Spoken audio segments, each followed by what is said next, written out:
આજે નાગપાંચમ છે અને આપણે છે એ નાગની પૂજા કરીએ છીએ. તો જો કેવી રીતે ચિત્ર દોરીએ.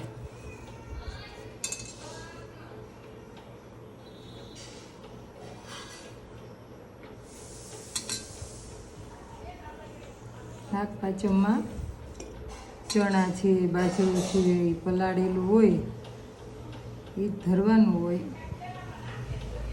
અને બાજરાની કુલેર હોય, કેમ કે ઘઉંની કુલેર ત્યારે બનાવાય નહીં.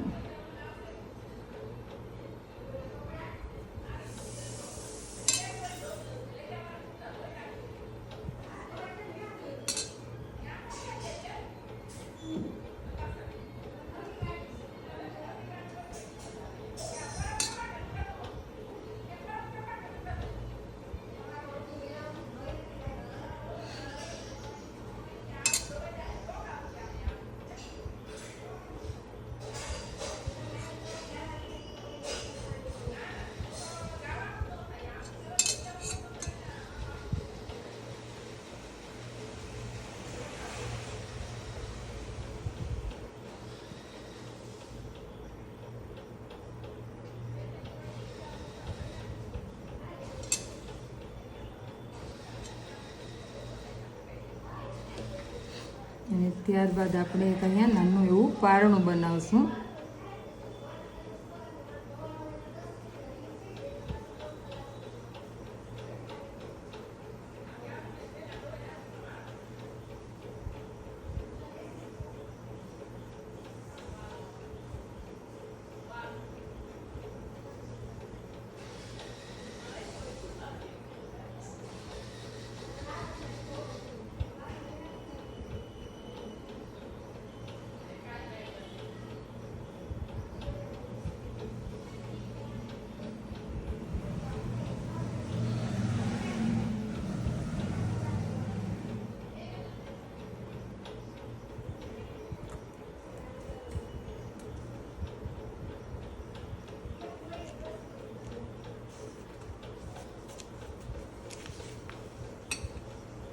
આજે આપણે જે ગૌરી સાથીઓ પણ કહે અને બાંધવાનું હોય છે જે બોર્ડર. તો આવી રીતે અમે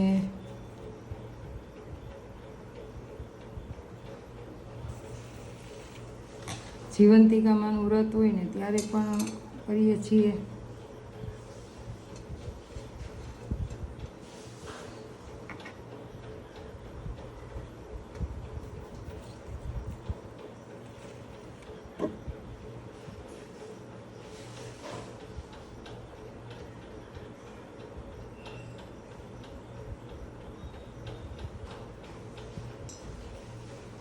તો જો આપણે નાગપંચમીની પૂજા કરવા માટે થઈ અને નાગ દેવતા અને નાગણીઓ ચિતરી લીધા છે. પછી આપણે એની પૂજા કરીશું અને વાર્તા કરીશું. એના માટે મેં એક આ નાગલો કર્યો છે, આ ચૂંદડી કરી છે અને દીવાની વાટ. તો હવે આપણે એમાં બાજરાની કુલેર કરીશું. હવે આપણે બાજરો અને ગોળને લઈ લીધું છે અને બાજરાની કુલેર કરીશું.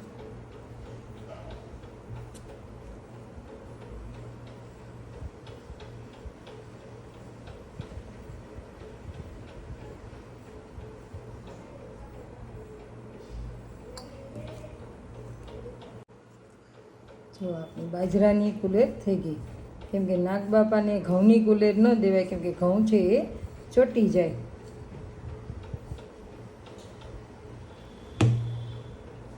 તો હવે આપણે નાગ બાપાની પૂજા કરી લઈએ. આજે નાગપંચમી છે તો હું દર વખતે પાણી હારે કરું છું, એટલે કોઈ વર્ષ પછી અલગ કરતી નથી. તો જુઓ, હવે આપણે નાગલો ચડાવી દઈશું. નાગલો ચડાવવા માટે આપણે કંકુ લેશું.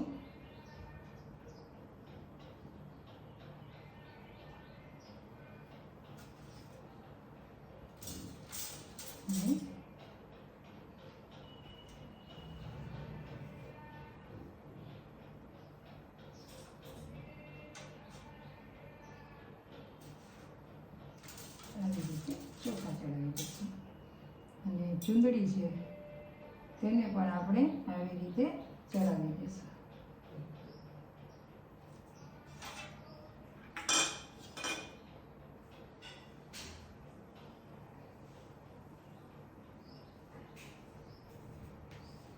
ચૂંદડી ચડાવી દઈશું. ત્યારબાદ આપણે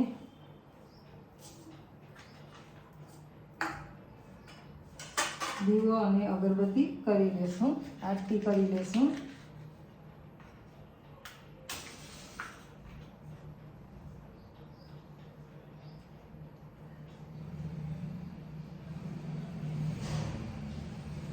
નાગપંચમી નથી રહેતી એટલે જો કઠોળ ને એ બધું પલાળ્યું નથી, નહીંતર તે દિવસે એકદમ ઠંડુ જ ખાવાનું હોય. બાજરાનો રોટલો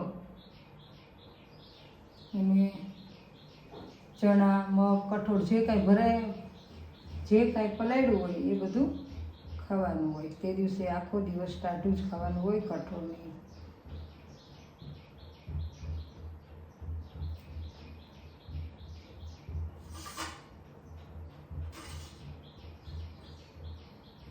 નાગ દેવતા છે એ ખેડૂના મિત્ર છે, એટલે આપણે અત્યારે આ ચોમાસું આવ્યું હોય, ખેતરમાં ખેડૂ હોય તો બધાની રક્ષા કરે, એટલા માટે નાગ દેવતાની પણ પૂજા કરવી જોઈએ. આપણા ઋષિ મુનિઓ એટલે જ વૃક્ષની છે, આ પ્રાણી પશુ પક્ષીની પૂજા કરવાનું કીધું છે. તો ચાલો આપણે આરતી કરી દઈએ.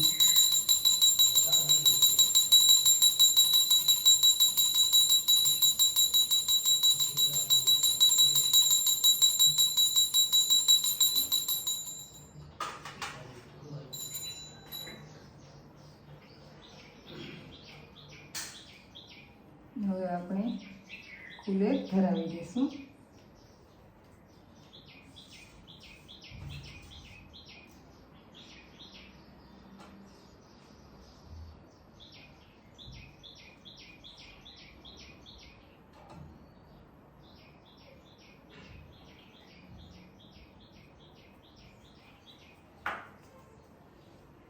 અને આપણે પગે પણ હવે લાગી લેશું.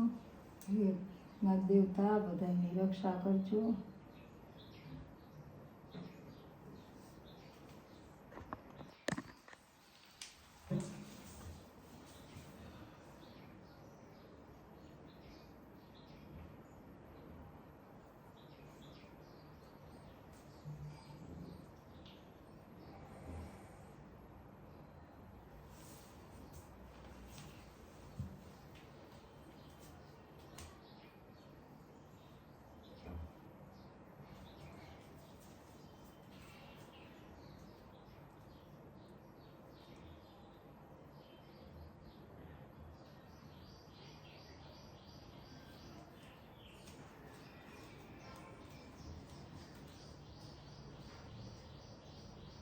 ચાલો તો જો હું તમને બતાવું.